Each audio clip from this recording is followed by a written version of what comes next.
Vote వేయటం అనేది ప్రతి పౌరుడి యొక్క ప్రాథమిక హక్కు. అది రాజ్యాంగం ప్రతి పౌరుడికి కల్పించినటువంటి హక్కు. ఆ హక్కుకి భంగం కలుగుతుంటే ఉన్న పరిస్థితుల్లో పార్టీలు మౌనంగా ఉండటం అనేది ఎంతవరకు న్యాయం ఇది? ఒక పౌరుడుగా తను వేసిన ఓటు ఏ పార్టీకైతే వేసాడో ఆ పార్టీకి చెందనప్పుడు ఇంకా ఆ పౌరుడి యొక్క ప్రాథమిక హక్కును కోల్పోయినట్టే కదా. ప్రజాస్వామ్యబద్ధంగా వేసినటువంటి ఆ హక్కుని ప్రజాస్వామ్యబద్ధంగా ఏ వ్యక్తిని అయితే నియమించుకోవాలని చెప్పేసి ఆ పౌరుడు ఓటు వేస్తాడో ఆ వ్యక్తికి ఆ ఓటు చెల్లనప్పుడు ఈ ప్రజాస్వామ్యం యొక్క విలువలు ఇంకెక్కడ ఉన్నాయి? ఒక పౌరుడు ఓటేస్తే ఆ ఈవీఎంల ద్వారా వేరే వాళ్ళకి వెళుతున్నాయని చెప్పేసి ఇప్పుడు ఈ 2024 ఎన్నికల తర్వాత కౌంటింగ్ తర్వాత చాలామంది బయటకు వచ్చి చెబుతున్నారు, మేము ఇన్ని ఓట్లు వేసాము, మా ఓట్లన్నీ ఏమైపోయినాయని మాట్లాడుతుంటే ఎందుకు పార్టీలు మౌనంగా ఉంటున్నాయి? ప్రాథమిక హక్కు కోల్పోతుంటే పౌరుడు పార్టీలన్నీ ఎందుకు మౌనంగా ఉంటున్నాయి? ఏ పార్టీలకు బాధ్యత లేదా? ప్రజాస్వామ్యాన్ని కాపాడాల్సిన బాధ్యత ఈ పార్టీలు అందరికీ లేదా? మరి చంద్రబాబు నాయుడు గారు గతంలో అన్నారు ఈవీఎంలు కూడా ట్రాప్ చేసే అవకాశం ఉంది, ఎవరైతే మ్యానుఫ్యాక్చర్ ఉంటారో దాన్ని డీకోడ్ చేసే అవకాశం ఉంది, ప్రజాస్వామ్యం ఎటుపోతుంది, దీన్ని అన్ని పార్టీలు ఖండించాలి, యువత కూడా ఆలోచించాలని చెప్పేసి అన్నారు. ఎస్, నేను అందుకనే మాట్లాడుతున్నాను. దీన్ని ఎందుకు మాట్లాడకూడదు? ఎందుకు ముందుకు రాకూడదు? పోలైన ఓట్ల కంటే కూడా కౌంటింగ్ చేసిన తర్వాత ఓట్లు ఎందుకు ఎక్కువ వస్తున్నాయి? చాలామంది వీడియోలు పెడుతున్నారు ఇక్కడ. కొత్తపల్లి గీత గారు కానీ లేదా కేఏ పాల్ గారు కానీ ఇంకా మంగళగిరిలో కొన్ని 26,000 ఓట్లు ఎక్కువ వచ్చినాయని చెప్పేసి అనేక రకాలుగా సోషల్ మీడియాలో ట్రోల్ అవుతుంది. అసలు ప్రాథమిక హక్కు కోల్పోతుంటే పౌరుడు యొక్క ప్రాథమిక హక్కుని వీళ్ళు ఎందుకు పట్టించుకుంటలేదు? ఈవీఎంలో అవకతవకలు జరుగుతాయని చెప్పేసి ప్రజలు గగ్గోలు పెడుతున్నారు వీడియోల ద్వారా అనేక రకాలుగాను. మరి కూటమిలో ఏకగ్రీవంగా ఎంపిక చేయబడినటువంటి ఈ ముగ్గురు మనగాళ్ళు చంద్రబాబు నాయుడు గారు కానీ, పవన్ కళ్యాణ్ గారు కానీ, మోడీ గారు కానీ ఈ ఈవీఎంలో జరుగుతున్న అవకతవకలపై ఎందుకు మౌనం వహిస్తున్నారు? ఈ మౌనం వీడేది ఎప్పుడు? మరి ఇలాంటి పరిస్థితుల్లో ప్రజాస్వామ్యాన్ని కాపాడటానికి వీళ్ళు స్పందించాల్సిన అవసరం లేదా? ప్రజాస్వామ్యంలో వీళ్ళు భాగం కాదా? ప్రజాస్వామ్యబద్ధంగా వీళ్ళు ఎంపిక చేయబడలేదా? ఎందుకు మౌనంగా ఉంటున్నారు? వీటన్నిటికీ పరిష్కారం సుప్రీంకోర్టు ద్వారా జరగాలి. ఈ ఎలక్షన్ కమిషన్ ద్వారా సమక్షంలో సుప్రీంకోర్టు ఏదైతే కమిషన్ ఆదేశిస్తుందో ఆ కమిషన్ యొక్క ఆధ్వర్యంలో వీళ్ళందరూ ఈ వీవీప్యాట్లలో ఉన్నటువంటి ఓటర్ స్లిప్స్ని లెక్కబెట్టి ప్రజాస్వామ్యాన్ని కాపాడాలని చెప్పి నేను కోరుకుంటున్నాను.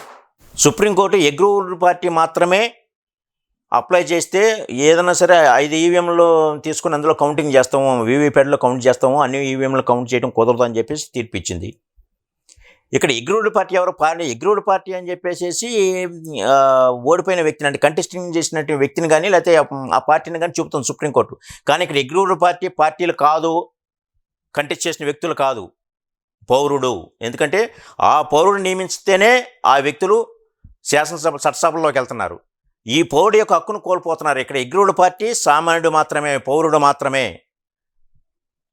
ఈ విషయాన్ని ఖండిస్తూ అన్ని పార్టీలు ముందుకు రావాలి, అటు ఆర్థికంగా కానీ అన్ని రకాలుగా కూడా. ఒక సుప్రీంకోర్టు అగ్రూవ్డ్ పార్టీ అని చెప్పేసి ఆ కంటెస్టింగ్ క్యాండిడేట్ యొక్క అభ్యర్థిని కానీ లేదా ఆ పార్టీని కానీ మాత్రమే మెన్షన్ చేసింది. ఇక్కడ అగ్రూవ్డ్ పార్టీ అంటే కంటెస్టింగ్ క్యాండిడేట్ లేదా ఆ పార్టీ కాదు, పౌరుడు తన హక్కును కోల్పోతున్నాడు, రాజ్యాంగబద్ధంగా వచ్చినటువంటి హక్కును కోల్పోతున్నాడు. కాబట్టి దీన్ని అన్ని పార్టీలు ముక్తకంఠంతో బయటికి రావాలి. మరి ఏ దేశంలోనూ లేనటువంటి ఈవీఎంలు మన దేశంలోనే ఎందుకు తీసుకొస్తున్నారు? ఎందుకు ఈ రకంగా కౌంటింగ్ జరిగినప్పుడు ఉన్న పోలింగ్ ఓటర్స్కిను కౌంటింగ్ పోలైన ఓట్లకిను కౌంటింగ్ తర్వాత వచ్చిన ఓట్లకి ఎందుకు తేడా వస్తుంది? మరి ఎందుకు గమనించట్లేదు? మరి జగన్మోహన్ రెడ్డి గారు దీని మీద యాక్షన్ తీసుకోవాలి. ఎందుకనంటే ఆయన సుప్రీంకోర్టు తీర్పు ప్రకారం ఆయన అగ్రూవ్డ్ పార్టీ కాబట్టి ఆ పార్టీ తరఫు నుంచి ముందర సుప్రీంకోర్టును అప్రోచ్ అయ్యి ఒక కమిషన్ ఆదేశించమని అనాలి. ఎందుకంటే ఎన్నికల కమిషన్ యొక్క ఎన్నిక కూడా చాలా సుప్రీంకోర్టు ఆదేశాలకు విరుద్ధంగా జరిగింది. కాబట్టి ఒక దేశ ప్రధానమైనటువంటి నరేంద్ర గారి మోడీ సమక్షంలో ప్రతిపక్ష నేత సిజేఐ సమక్షంలో ఎన్నికల కమిషన్ని నియమించమని చెప్తే సిజేఐ గారిని పక్కన పెట్టేసి అమిత్ షా గారును మన మోడీ గారు మాత్రమే ఎన్నికల కమిషన్ అప్పటికప్పుడు అపాయింట్ చేయడం అనేది జరిగింది. మరి ఇది విరుద్ధం కాదా? మరి ఇలాంటి పరిస్థితుల్లో ఇప్పుడు జగన్మోహన్ రెడ్డి గారు కూడా మాకు ఈ వీవీప్యాట్లో ఓట్లు లెక్కబెట్టండి అని చెప్పేసి అడిగినా కూడా ఈ ఎన్నికల కమిషను ఇమీడియట్గా సహకరిస్తుందని నమ్మకం లేదు. కాబట్టి జగన్మోహన్ రెడ్డి గారు ఇమీడియట్గా సుప్రీంకోర్టుని అప్రోచ్ అయ్యి ఒక కమిషన్ ఆదేశించమని అడగాలి. ఆ కమిషన్లో నియమించబడిన వ్యక్తుల సమక్షంలో ఈ వీవీప్యాట్లో ఓట్లను లెక్కించి కంట్రోల్ యూనిట్లో ఉన్నటువంటి ఓట్లకి టాలీ అయినాయి అవ్వలేదా? ఒకవేళ అవ్వలేదంటే మాత్రం ఈవీప్యాడ్లో ఉన్నటువంటి ఓటర్లనే పరిగణలోకి తీసుకొని అది కౌంటింగ్ ప్రాతిపదికన చూపించి వాస్తవాలు బయట పెట్టాలని నా యొక్క అభిప్రాయం నేను వ్యక్తపరుస్తున్నాను. మరి జగన్మోహన్ రెడ్డి గారు ఎందుకు ఇది చేస్తున్నా తెలియదు. ఎలక్షన్ కౌంటింగ్ అయిపోయిన తర్వాత 7 రోజుల లోపు మాత్రమే అప్లై చేయాలి అభ్యర్థులు ఎవరైనా సరే. మరి జగన్మోహన్ రెడ్డి గారు ఎందుకు మౌనంగా ఉంటున్నారో అర్థం కావట్లేదు. వాళ్ళు ఏమైనా కేసులు పెట్టి ఇచ్చేస్తారని చెప్పి భయమా? మీరు ఆల్రెడీ ప్రతిపక్షంలో కూడా అర్హతను కోల్పోయారు కాబట్టి అధికార పార్టీ మిమ్మల్ని ఇడిచిపెడదని మీరు ఎట్లా అనుకుంటారు? ఏ కేసు కాబట్టి ఇంకో కేసు అయినా ఇచ్చేస్తారు. మీరు మాట్లాడకపోయినా కానీ ఈ ఈవీఎంల విషయంలో మిమ్మల్ని అయితే విడిచిపెట్టదు ఏ పార్టీ కూడా. మరి అలాంటప్పుడు మీరు ప్రజాస్వామ్యాన్ని కాపాడే దిశగా మీరు ఎందుకు ముందుకు రాకూడదు? ఇంకా వీవీప్యాట్లను లెక్క పెట్టాలి. అట్లాగే అన్నీ ఒక్కటి కాదు, చాలా వీడియోస్ చూస్తున్నాం. ఇది మరి ప్రజాస్వామ్యానికి ఇంత భంగం కలుగుతున్నప్పుడు ఓటర్ యొక్క హక్కుని కోల్పోతున్న పరిస్థితిలో అన్ని పార్టీలు ముక్త కంఠంతో బయటికి రావాలని నాకు అభ్యర్థన వ్యక్తపరుస్తున్నాను.